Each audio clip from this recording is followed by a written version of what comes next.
Ada sebuah perumpamaan yang indah yang disampaikan oleh baginda Rasulullah SAW, di mana beliau mengibaratkan bahwa sikap hidup, mentalitas orang-orang yang beriman itu seperti lebah. Sifat-sifat binatang biasanya kalau dinisbahkan kepada manusia sering berkonotasi negatif. Manusia bermental tikus misalnya. Kenapa? Karena amalan tikus itu kan suka menggeragoti barang yang disimpan baik-baik. Uang negara disimpan baik-baik, digeragoti oleh tikus. Hutan lindung dijaga, digeragoti oleh tikus. Illegal logging namanya. Tikusnya sekarang pakai dasi. Manusia bermental kera, monyet. Apa kera itu? Tamak bin rakus alias serakah. Coba monyet kasih pisang, dimakan. Penuh mulutnya, kasih lagi tangannya yang nyepeng. Kasih lagi, kakinya pun bisa megang. Mulut penuh, tangan penuh, kaki megang. Teman sebelahnya dikasih pisang, masih dirampas juga. Manusia bermental monyet menjadi penghalang bagi tumbuhnya pemerataan. Sehingga sering terjadilah gunung ditimbun, sumur digali. Gunung yang sudah tinggi itu ditimbun, sumur yang sudah dalam itu pun masih digali lagi. Jadi sifat binatang kalau dinisbahkan kepada manusia sering berkonotasi negatif. Tapi kali ini Rasul mengibaratkan mentalitas seorang mukmin seperti lebah, tawon. Apa sih lebah itu? Dan kenapa orang mukmin seperti itu? Mari kita kaji lebah ini. Yang pertama, lebah itu yang dihisap selalu saripati bunga. Belum pernah lebah makan yang lain. Belum pernah kita dengar ada lebah makan oncom, lebah makan tahu, lebah makan lempeyek. Belum pernah. Yang dihisap selalu saripati bunga. Ini potret. Orang beriman itu mentalitasnya selektif. Yang dimakan yang Allah ridha, yang diminum yang Allah ridha, yang dimakan yang Allah ridha. Selektif dia. Karena apa? Karena yang kita makan, yang kita minum akan masuk ke perut besar. Digiling oleh perut besar, melahirkan energi, menggerakkan sel-sel pembuluh saraf. Kalau itu dihasilkan dari makanan haram, kita akan cenderung berpikir yang haram juga. Gak ada maling mikirin majelis taklim. Yang dipikirin rumah siapa lagi nanti malam. Karena itu umat ini orang beriman selektif. Yang diminum yang Allah ridha, yang dimakan yang Allah ridha, yang dipakai pun yang Allah ridha. Itu mentalitas. Kita hidup di zaman di mana dunia makin mengglobal. Persaingan semakin tajam dan ketat. Tapi seiring dengan itu, kita makin banyak punya pilihan. Jangankan soal makan dan minum, soal ibadah saja, orang sudah banyak pilihan sekarang ini. Di depan rumahnya ada masjid. Dia sholat Jumat ke masjid lain yang lebih jauh. Dia mau bayar taksi. Waktu orang tanya, bung, depan rumahmu kan masjid, kenapa kau berongkos sholat ke tempat yang lebih jauh? Apa jawabnya? Saya sholat di sana merasa tambah ilmu, mas. Khutbahnya bagus, sholatnya khusyuk, imamnya bacaannya fasih. Masjid kita ini khutbahnya bahasa Arab, khotibnya aja nggak ngerti, apalagi saya. Ibadah pun orang sudah memilih. Begitulah kemudahan-kemudahan yang dihasilkan oleh ilmu dan teknologi menyebabkan kita mempunyai banyak pilihan.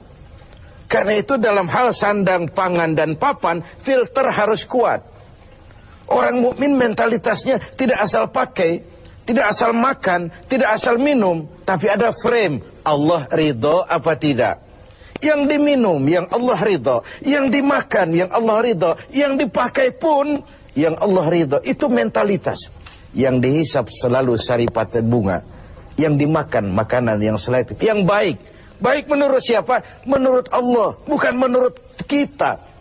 Kalau menurut kita kan relatif. Baik kata kita, belum tentu baik kata orang lain. Enak menurut kita, belum tentu enak juga menurut orang lain. Jadi barometernya itu yang baik adalah apa yang dikatakan baik oleh Allah. Yang tidak baik, apa yang dikatakan tidak baik oleh Allah. Ini yang pertama. Yang kedua, orang mukmin itu seperti lebah. Apa lebah itu? Yang dikeluarkan selalu madu. Yang dihisap saripati bunga, yang dikeluarkan madu. Yang masuk baik, yang keluar juga baik. Ucapannya baik, tingkah lakunya baik, perbuatannya baik, bahkan diamnya pun untuk sesuatu yang baik. Luar biasa contoh ini. Begitulah orang mukmin itu. Ucapannya, tingkah lakunya membawa manfaat bagi lingkungannya. Dan ini diperkuat dengan yang ketiga dari lebah. Apa lebah itu? Kemana dia hinggap tidak ada dahan yang patah. Perhatikan. Kemana saja dia terbang, di mana saja dia hinggap, tidak ada dahan yang patah. Kalau ini mentalitas seorang mukmin, artinya kemanapun dia pergi, dimanapun dia tinggal, pantang dia jadi biang kerok buat lingkungannya.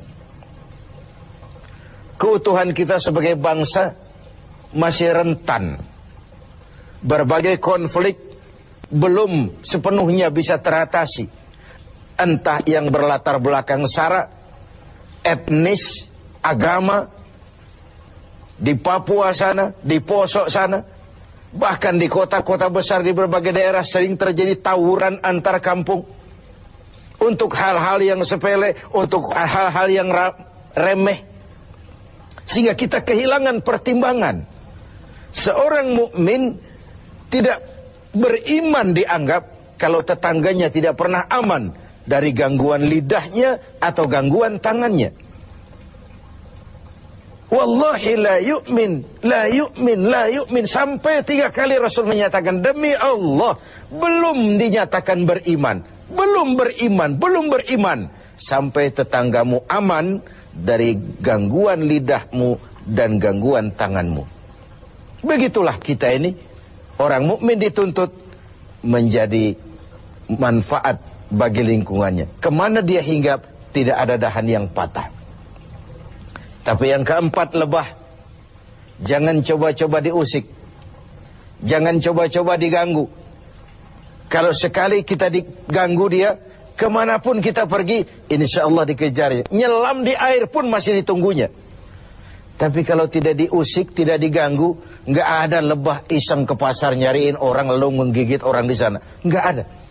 Begitu dia terusik, dia tampil menjaga harga dirinya. Dia tampil mempertahankan kehormatan dirinya. Inilah mentalitas mukmin. Dia tidak pernah buka front, gak pernah cari gara-gara, gak pernah cari musuh. Tapi bertemu musuh pun dia pantang lari. Pemirsa TV 7 yang berbahagia, kita sarikan dari 4 mentalitas ini.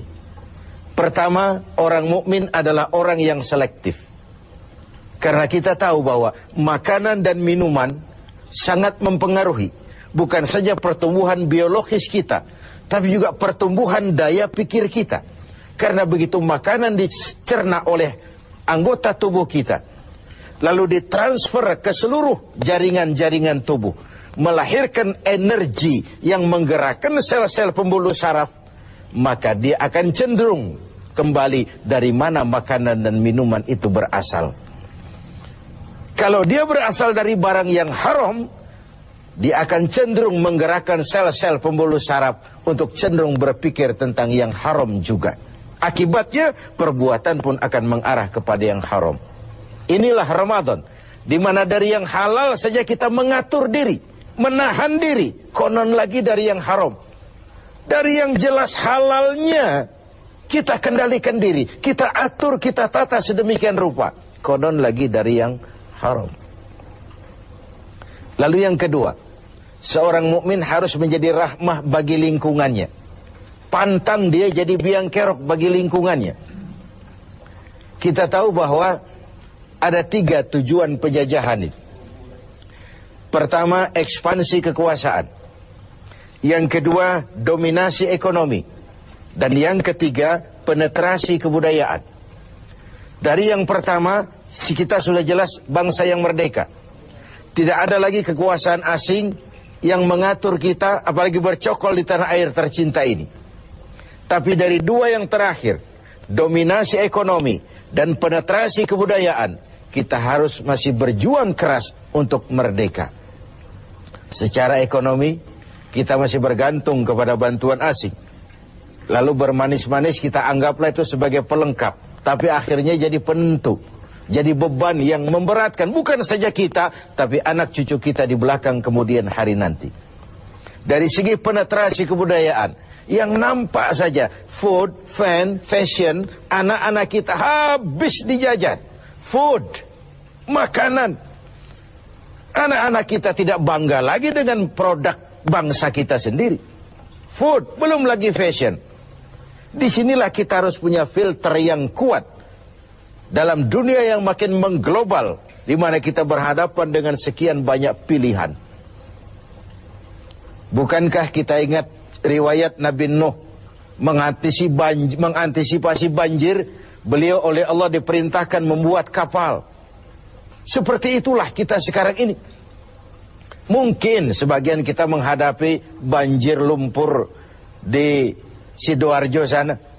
Tapi yang tidak, kita tetap menghadapi fase-fase banjir itu. Entah banjir maksiat dan munkarat, entah banjirnya peradaban dan kebudayaan yang menghancurkan moral anak-anak kita. Menghadapi banjir seperti itu, bersikaplah seperti Nabi Nuh terhadap umatnya dan Nabi Nuh terhadap putranya sendiri. Apa yang terjadi? Kan'an putra Nabi Nuh tidak ikut naik ke kapal, tapi kumpul di darat bersama orang-orang kafir.